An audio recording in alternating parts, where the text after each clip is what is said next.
Bonjour, nous sommes le vendredi 10 mars. Chaque vendredi, nous sommes invités à contempler avec amour et reconnaissance le mystère de la croix du Seigneur. Il se trouve que dans la liturgie de ce jour, nous pourrons lire l'histoire de Joseph dans l'Ancien Testament.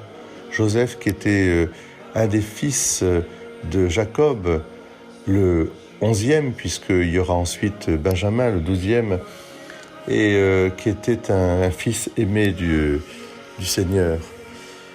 Joseph a été invité, je dirais, à porter secours un peu à ses frères, et c'est lui-même qui a été vendu comme esclave en Égypte. Vous savez, c'est toute l'histoire de l'Égypte.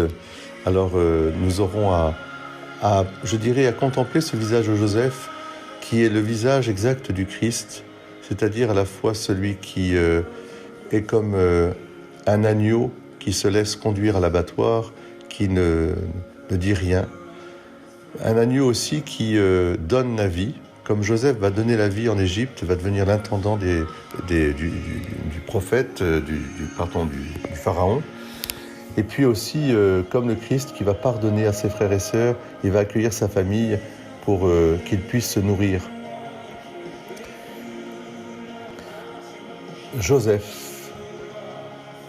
Relisez donc le livre de la Genèse, c'est le livre à partir du chapitre 37. Entrons avec Joseph dans la contemplation du mystère de la croix. Ce Dieu qui fait revivre, ce Dieu qui donne sa vie pour que nous ayons la vie. Soyez bénis, un très beau et saint vendredi. Notre deuxième conférence de carême en ce vendredi portera sur l'esprit du pèlerinage, l'esprit de pèlerin avec Saint Jacques, qui nous amènera évidemment vers Saint Jacques de Compostelle, parce que vivre le carême, c'est épouser la spiritualité du pèlerin, de l'exode, de celui qui va de la terre d'esclavage à la terre promise. Soyez bénis. Très beau vendredi, méditez la croix.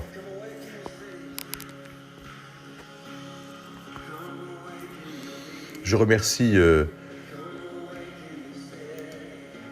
Brian et Jen Johnson qui nous accompagnent pendant toute cette semaine avec leur musique merveilleuse, God of Revival.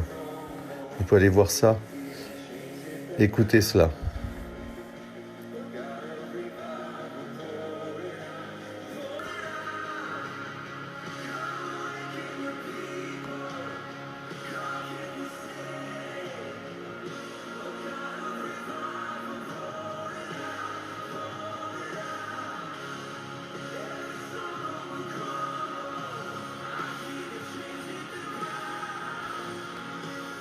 Dieu de la résurrection, Dieu qui nous fait revivre. Amen.